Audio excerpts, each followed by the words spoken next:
Tonight on the Daily Wrap, former Vice President Dick Cheney sees Iran nukes falling on our future as two more Democratic senators line up behind the president's Iran nuclear deal. National security expert Fred Fleitz joins us to dig a little deeper into what the controversial agreement means to you.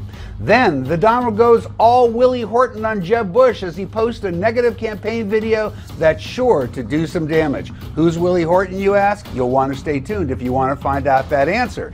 And that Kentucky clerk refusing to issue marriage certificates to same-sex couples is now openly defying the Supreme Court. We'll have all this and much, much more because this is the Daily Wrap live from New York City.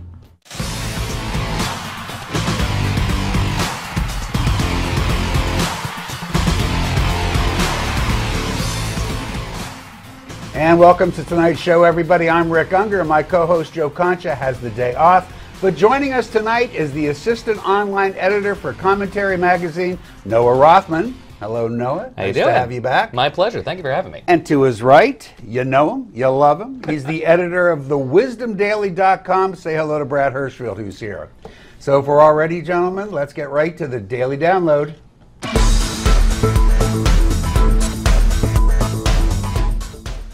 With Democrat Senators Bob Casey of Pennsylvania and Chris Coons of Delaware coming out today in support of the administration's Iran nuclear deal, it would now appear to be a foregone conclusion that there will be enough Senate votes to sustain a presidential veto of a congressional resolution condemning the Iran deal.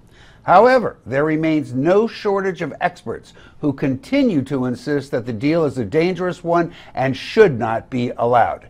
To that end, I sat down earlier today with the Senior Vice President for Policy and Programs with the Center for Security Policy, Fred Fleitz, who has 25 years' experience working with the CIA, the Defense Intelligence Agency, and the State Department.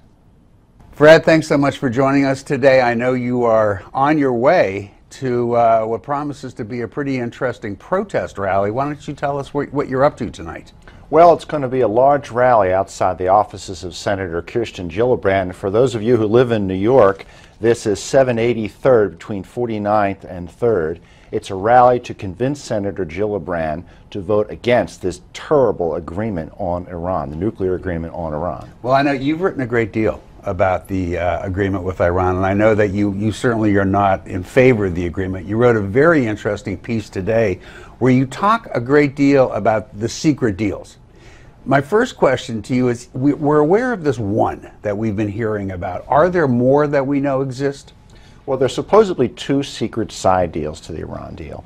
One is how to resolve questions of PMD, possible military dimensions of Iran's nuclear program. The other is access to the Parchin military base, where Iran supposedly has been engaged in explosive testing related to the development of nuclear warheads. This is what we're aware of. That's what we're aware of. We've been told there may be more, but no one knows what they might be. So let's focus on that. As I understand what this side agreement, for lack of a better word, is, this would allow Iran to basically do their own investigation and assessment of what we'll call environmental, what's the word for it, where they're going to be able to check to see if there's anything in that environment that's radioactive. But they're doing it themselves. So obviously the fear is, well, if we let them inspect it themselves, they're not going to tell us the truth.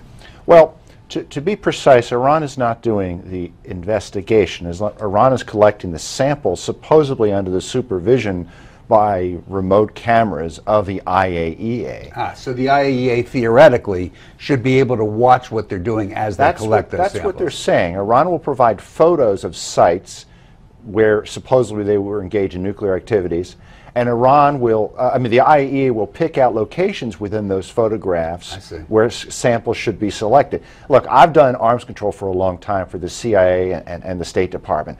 This is really an absurd arrangement. You don't let a state engage in a suspect nuclear weapons program to collect samples on their own nuclear activity. Well, let me ask you this. You know, you've been very clear in your opposition, and I've read a lot of your reasons, and you make sense. You do.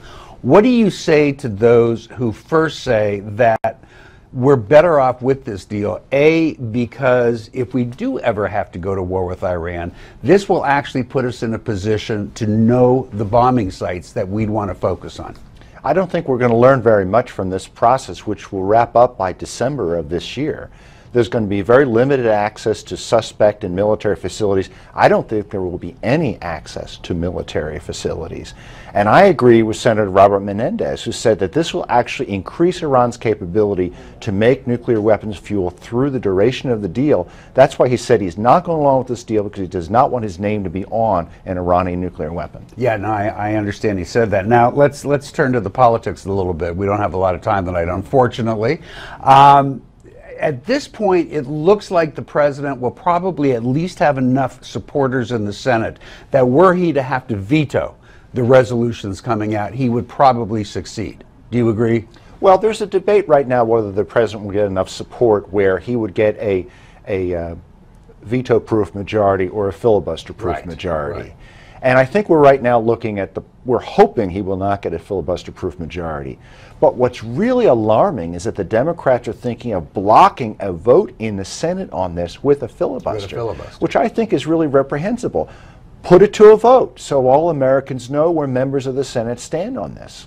You know, the one thing, I mean, I suppose I could say that we've been seeing the same thing when it's Republicans filibustering, but setting that aside, is there any reason this shouldn't be treated as a treaty requiring a 2/3 vote of support from the Senate? It is a treaty. It should have been submitted as a treaty, and under the Constitution, 2/3 of the Senate should have to ratify it. If it's such a good agreement, why didn't the president submit it as a treaty? There's a reason, because the vast. Why does he even have a choice? I mean, who gets to determine what's an executive agreement, what's a treaty? Under the Constitution, it is the tradition. That's the way things are done. I think if it was such a good agreement, it should have been submitted as a treaty. Interesting. Fred Fleitz, they're telling me I'm out of time. I could talk to you for an hour about this, and actually I hope we get to have a deeper conversation about it. You know a lot about it. People out there really are not clear on whether they should or shouldn't be for this treaty, because I think it is. Thanks so much for joining tonight. Good to be here. Take care. And thanks once again to Fred Fleitz. Meanwhile, in a Wall Street Journal op-ed, former Vice President Dick Cheney, along with his daughter Liz Cheney, argued that President Obama's Iran deal will result in the first atomic bomb being dropped since Hiroshima and Nagasaki. The question is that hyperbole, or is there a legitimate argument to be made, Noah, that this deal really does put us closer to Iran having the bomb? I think there's a legitimate argument to be made that that it does put Iran closer to having a bomb, and it does put us one tick closer on the nuclear clock to seeing the unthinkable happen again. Sure, there's an argument to be made there. Whether or not that will be the case, I think, is actually premature to argue, and it certainly doesn't help the political case right now. When you're trying to drum up support on some on-the-fence Democrats, hectoring them, particularly with the voice of Dick Cheney, who doesn't have the world's best reputation on the left, will probably push more Democrats toward the president. Brad, don't you wonder why Vice President Cheney does this? I mean, that is, so far as I can recall, the most hyperbolic, that's the only word, statement that I've heard anybody use. People are certainly against this deal. But why does he do that? What does he gain? So I actually think Noah's right, but I also want to give everyone, left and right, the benefit of the doubt on this. I think he's using it precisely because it's not hyperbolic, but it's shocking and disturbing. And there is no question that Iran was sprinting for nuclear capacity. So I don't know if we can blame the deal, but we better get used to the fact that we are empowering and helping that sprint. And to the extent that that unleashes an arms race in the Middle East among competing Shia and Sunni powers, we're going to have to deal with that. Guys, what about those who would say to you that this deal actually improves our situation? If we do end up having to go to war, at least we'll know where these different sites are. Do you buy it, Noah? No, I don't buy that at all. Particularly, see, Brad doesn't. Right, because the very last-minute caves that were made in this deal, which lift the arms embargo, which lift the ballistic missile embargo. I know we already have the Russians speeding S-300 surface-to-air missile systems over there. It makes our job that much harder if we do have to go to war. There's no question. We know what we know, and we're not going to learn more because of this. And what's worse, we may rest in the complacency the deal creates and know less because we make presumptions we shouldn't be making. So, guys, folks out there, if you have something to say about the Iran nuke deal, and we know that you do, and if you think Dick Cheney is right, let us know. Give us, drop us a line at newsmaxtv.com/comments, and be sure to get your copy of Dr. Ben Carson's book, One Nation, absolutely free. All you have to do is pay $4.95 to cover the cost of shipping. And when you order your free book, you'll also get 3 trial issues of Newsmax magazine and 2 trial issues of Health Radar. We'll give you the number in the next segment. Join us right after this.